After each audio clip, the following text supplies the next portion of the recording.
অনেকদিন আগের কথা। তিন ছাগল ভাই এক নদীর ধারে সবুজে ছায়াঘাটে একসঙ্গে বসবাস করত। নিজেদের শরীরের আলাদা আলাদা আকারের জন্য তাদের আলাদা আলাদা নাম ছিল। সব থেকে ছোট দেখতে ভাইয়ের নাম ছিল ছোটন, মাঝারি দেখতে ভাইয়ের নাম ছিল মেজো, আর সব থেকে বড় মানে শক্তিশালী যে ছিল তার নাম ছিল বিশাল। তিন ভাই মিলেমিশে নদীর তীরে আনন্দে দিন কাটাচ্ছিল। সবুজ কচি ঘাসকে আর নদীর ঠান্ডা জল পান করে তারা বেশ সুখেই ছিল। কিন্তু একদিন তারা দেখলো যে তাদের সেই ঘাটে আর একটাও ঘাস নেই। সেই দেখে ছোটন কাঁদতে কাঁদতে জিজ্ঞেস করলো, কি হবে, কি খাবো আমরা? ভয় পাস না ছোটন, মেজো তাকে সাহস দিয়ে বলল, দেখো নদীর ওপারে ওই দিকে সুস্বাদু সবুজ ঘাসে ভরা মাঠ আমাদের জন্য অপেক্ষা করছে। একদম ঠিক, বিশাল বলল।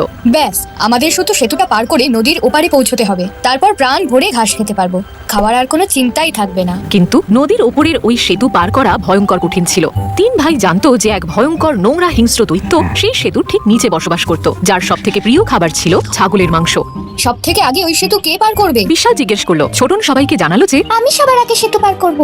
ছোটন একটা লম্বা শ্বাস নিল আর এই পার থেকে ওই পারে সেতুর দিকে দৌড়তে শুরু করলো। সেতুর কাছে পৌঁছে খুঁড়ে ক্লিপিটি ক্লপ শব্দ করে সে সেতুর উপরে উঠে পড়লো। এটা কোন দুষ্টু প্রাণী যে আমার সেতুর ওপর দিয়ে ক্লিপিটি ক্লপ শব্দ করে যাচ্ছে? দৈত্য চিৎকার করে বলল। আমি হলাম ছোটন। সব থেকে ছোট ছাগল তার সাহসী গলায় বলল, সেতুর ওই পাশে সবুজ আর কচি ঘাস খাওয়ার জন্য যাচ্ছি। না, কোনোভাবেই না। দুষ্ট দৈত্য সেতুর ওপর উঠতে উঠতে বলল, তুমি ওখানে পৌঁছানোর আগেই আমি তোমায় খেয়ে ফেলবো।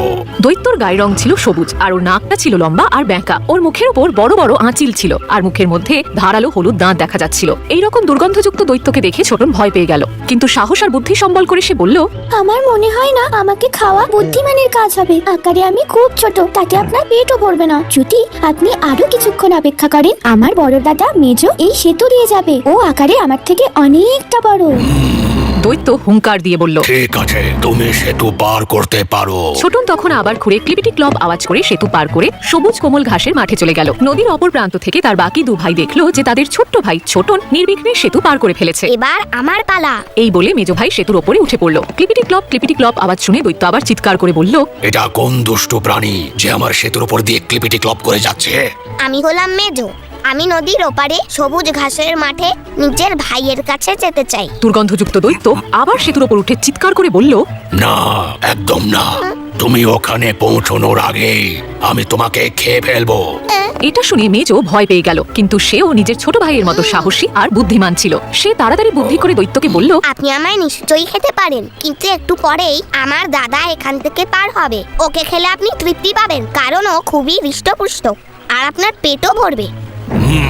লোভী দৈত্য হুঙ্কার দিয়ে বলল, ঠিক আছে, তুমি সেতু পার করতে পারো। মেজো তখন তার খুঁড়ে ক্লিপিটি ক্লপ শব্দ করে হাসতে হাসতে সেতু পার করে ওপারের সবুজ কোমল ঘাসের মাঠে নিজের ছোট ভাইয়ের কাছে পৌঁছে গেল। দূর থেকে বিশাল নিশ্চিন্তে দেখলো যে তার দুই ভাই সেতু পার করে সুরক্ষিতভাবে ওপারে পৌঁছে গেছে। তারপর সেও সেতুর দিকে রওনা দিল। নিজের খুঁড়ে ক্লিপিটি ক্লপ শব্দ করে সেতুর ওপর উঠে পড়ল।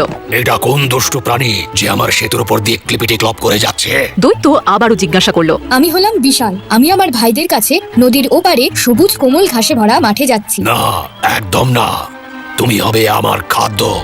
দুষ্টু দৈত্য সেতুর উপর উঠতে উঠতে বলল, কিন্তু বিশাল ছোটন আর মেজোর মতো দৈত্যকে দেখে একেবারেই ভয় পায়নি। বিশাল সেতুর উপর নিজের খুর দিয়ে আঘাত করে। সে তার ধারালো শিং উঁচিয়ে দৈত্যের দিকে ভয়ঙ্কর বেগে ছুটে গেল। ধরাম! বিশাল দৈত্যকে জোরে গুঁতিয়ে সেতু থেকে একদম নিচে ফেলে দিল। ভয়ঙ্কর বিচ্ছিরি দেখতে দুর্গন্ধযুক্ত দৈত্য নদীতে ছিটকে পড়ল। ঝপাস! তারপর বিশাল সেতু পেরিয়ে সবুজ ঘাসের মাঠে তার দুই ভাইয়ের কাছে পৌঁছে গেল। এরপর তিন ছাগল ভাই মিলে কচি কচি সবুজ ঘাস খেয়ে নদীর ঠান্ডা জল পান করে সুখে শান্তিতে দিন কাটাতে লাগলো। আর সেই বিচ্ছিরি দৈত্যটাকে এরপর থেকে আর কখনো দেখা যায়।